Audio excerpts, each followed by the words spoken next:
The Naruto War Arc divides many opinions. Some people love it, a lot of people don't really like it, especially the first half because they say it's slow and the characters are not as compelling, and I can see both sides of the argument. I think that the people who have only seen the anime definitely think the War Arc is worse because there's so much filler in the War Arc, it's crazy, and that of course makes it much worse than the manga, which is filler free. If you just read the manga and you analyze it, it's not that bad. At least until you get to Kaguya, which kinda ruins the entire thing. But that's not what I want to talk about today. By the way, subscribe to this channel and like this video if you enjoy my content and would like to see more videos like this. I want to talk about the weirdest thing about the War Arc, which is that the war, the fourth great ninja war, the climax of the Naruto series, lasted in universe for 2 days. Many people don't really realize that because it's so long. It lasts for about 200 chapters in the manga, which is like a good chunk because the manga has a total of 700 episodes. It's even weirder in the anime because the War Arc in the anime starts at episode 262 and it ends in episode 400 and something. I don't know. It's like half of the entire anime, and of course there's like 80% of filler in there. The percentage of chapters that involve the War Arc is much lower than the percentage of episodes that involve the War Arc, but nevertheless, in universe, the war takes 2 days to start and finish. There are so many things that happen in that war, so many different fights, so many twists that it's kind of insane. The second day of the war, whenever Madara shows up and they start fighting, they don't stop fighting in that very same day up until when Naruto and Sasuke are laying down in the Valley of the End with their arms missing. So essentially it's non-stop fighting for that entire day, and it seems like years pass during that time because so much stuff happens. Madara shows up, Obito fights them, Obito turns into the Jinchuriki of the Ten Tails, and Madara, and it's all that. In universe, if you were like a regular person in the Naruto world, you wouldn't have noticed that the war happened if, you know, you were not in one of those cities that was bombed by the Jubi, of course. But if you're just like a regular guy that stayed in Konoha during the war because you're not a ninja, like if you're the ramen guy, the guy that sells ramen to Naruto, you wouldn't even notice what happened. Sure, everyone got hit by Infinite Tsukiyomi, but it's like, okay, I had a weird dream that day. A pretty good dream, you know? Nothing else happened. Everyone says it was this massive war, but they left like 2 days ago and came back. I don't know, man. And this seems very weird to me. I would have liked if the Great Ninja War lasted for a while. I'm not asking for decades or even years, but maybe like a month or maybe a couple of months. Something more than 2 days. I mean, just look at what's happening right now in the world. Clearly, wars take longer than 2 days in most cases. And you would think that when the 5 greatest nations in the world align themselves to fight a common, very powerful enemy with an army that's larger than theirs, you would think that this war would take a while to end. That's probably because Kishimoto wasn't really going for a realistic feeling of war. I don't know if that's because he didn't want to do that or because he just doesn't really understand how war works. But think about this. In the first day, both armies had lost half of their entire contingent. The Zetsu army lost 50,000 Zetsus and the Shinobi Alliance lost 40,000 ninjas. This is absolutely insane if you think realistically about it. And it's something that's never happened in history in any major war. An entire nation or coalition lose half of their soldiers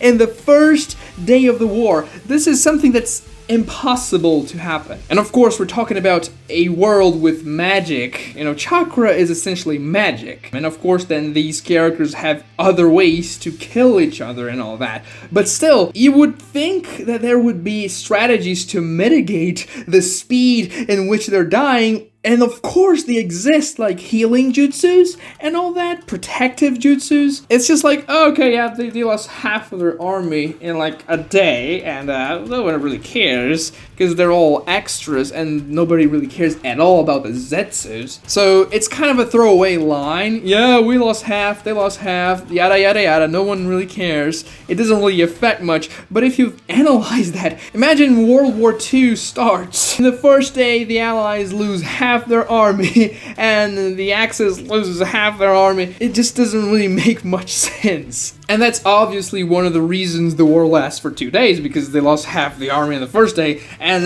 they didn't really fare much better in the second day because Madara shows up. And yeah, I get it. When Madara shows up, he is much, much superior to any enemy they fought before, and he just summons meteors and kills thousands of people in a second. And then the Jubi comes in, and of course the Jubi can just throw Bijudamas wherever he wants, exploding everyone. And it's understandable that these characters slash forces, because the Jubi is more like a force of nature than the character, but anyway, it's understandable that these creatures are going to kill much more people because they essentially represent what a nuke would be in the real world. They have the capacity of annihilating thousands in the blink of an eye. But they just arrive in the second day.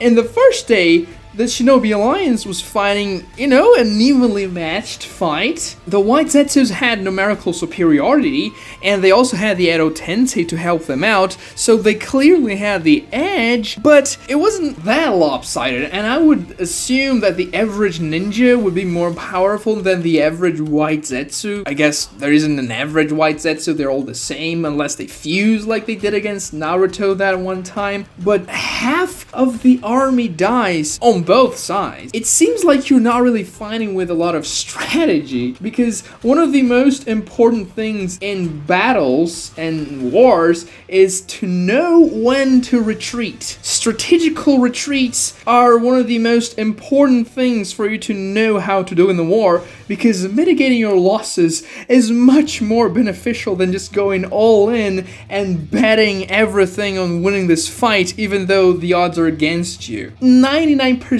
of all battles in the history of the world across all ages never ended with an entire army being wiped out. The instances when an army is completely wiped out are very, very rare. And I know the Shinobi Alliance wasn't completely wiped out after the first day, but still, they lost just so many. Just think like, guys, you have to make a strategy to fight this war. I understand the White Zetsus being careless because they're essentially mindless drones. They don't really have a consciousness. I guess they have a consciousness, but they are not human beings. They don't have a sense of self-preservation. But the Shinobi Alliance should kind of have that, and losing all those soldiers seems a little too much to me. Maybe that was just Kishimoto trying to hype up the war. Oh, it's gonna be done tomorrow, because when the first day of the war ends, there's this chapter that it ends with Obito with all his Jinchuriki saying the project Tsukinome will be completed tomorrow. And that's like, oh, tomorrow?